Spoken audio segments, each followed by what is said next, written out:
الحمد لله رب العالمين والصلاة والسلام على أشرف الأنبياء والمرسلين أما بعد زماد دين اسلام محترم و عزت مندو یو ضروری مسئله چې نن سبا په ډیرو ځایونو کې په دې باندې بېغوري کیږي لګیا ده او خلک په دې کې د زیات غفلت ښکار شوي دي. عزتمندو هغه دا ده چې مسجد ته بالخصوص په سحر مانځه کې چې کوم خلک راځي امام هلته په جمع باندې ولاړ وي او دی راځي دلته سنتو باندې ودرېږي. عزتمندو د شریعت د طرف نه ده دا حکم متوجه دی چې ته کله مسجد کې ترالي او امام په جمع باندې ولاړو ستا بیا هیڅ مونځ بل نه کېږي، ته باید راشي او د امام سره په دې جمع کې شریک شي. نبی کریم صلی الله علیه وسلم فرمای، ابو هریره رضی الله عنه راوي دی، اذا اقیمت الصلاة چې کله د فرض مونځ دپاره اقامت شروع شو فلا صلاة الا المکتوبه، بیا بل مونځ د دې کس نه کېږي مګر دغه فرضي مونځ کې به دی د دې سره شریک کېږي. دا حدیث ابن ماجه کې په 1151 نمبر باندې موجود دی.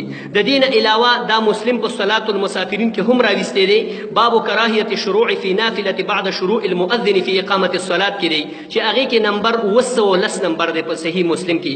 دارنګې دا په بخاري، دارمي، ترمذي، نسائی او مصنف ابن ابي شیبه او ډیرو کتابونو کې موجود دی. عزتمندونو چې اوس په دې ټیم کې یو سړی سنت ونه کړي د سحر سنت، نو دلته اوس اشکال لازي چې دی په څه ټیم کې دغه مونځ وکړي. نو عزتمندو د دې دا سنت د مون نه پاس بیا په دوه قسمه باندې دی را قضا کوی شي. د دې دوباره دا سنت د جمع نه بعد په دوه قسمه باندې په حدیثو کې د دې تذکره راغلی. یو دا چې دا کس فورا فرض کړو کې نو بیا د پاسېږي د خپل سنت دوه رکعاته دی وکړي، دا د نبی علیه السلام یوه طریقه ده.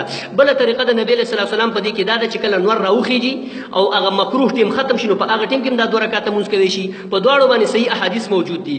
حدیث دا دی، ابن عمر قیس ابن عمر رضی الله عنه فرمای، ویرأ النبي صلی الله علیه وسلم رجلا، نبی کریم صلی الله علیه وسلم یو کس ولیدو یصلي بعد صلاة الصبح رکعتین، چې کله هغه د سحر مونځ وکړو نو هغه د هغې نه بعد بیا دوه رکعته مونځ کوو.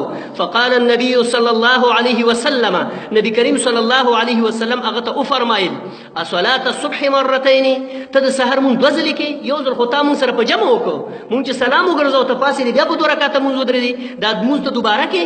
فقال له الرجل، دې سړي ورته په جواب کې وفرمایل چې د الله رسوله انی لم اکن صلیت الرکعتین اللتین قبلهما، ما هغه دوه رکعاته مونځ نو کړی کوم دوه رکعاته مونځ چې د سحر د فرضو نه مخکې کوم دوه سنت دي، فصلیتهما، نو اوس مې هغه وکړو.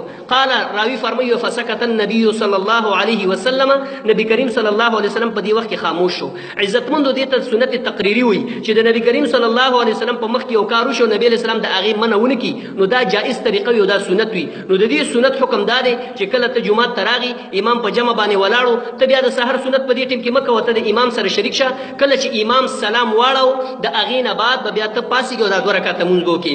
دا حدیث په سنن ابن ماجه کې 1154 نمبر کې دی او دارنګي ابو داود هم دا راویستی دی په 1267 نمبر کې او دارنګي ترمذي په 422 نمبر کې دا حدیث راویستی دی او دارنګي ابن خزیمه، ابن حبان او نورو ډیرو کتابونو کې دا حدیث موجود دی. عزتمندو دا یوه طریقه چې کله تا فرض مونځ سلام واړوئ هغې نه بعد پاسه چې دې ټیم کې تا مونځ وکړې دا دوه رکعته سنت وکړه.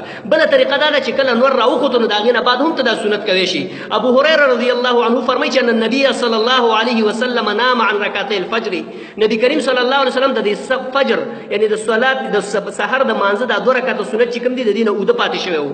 فقضاهما بعد ما طلعت الشمس، چې کله نور راوخوتو نو د هغې نه بعد دا بیا راوګرځول.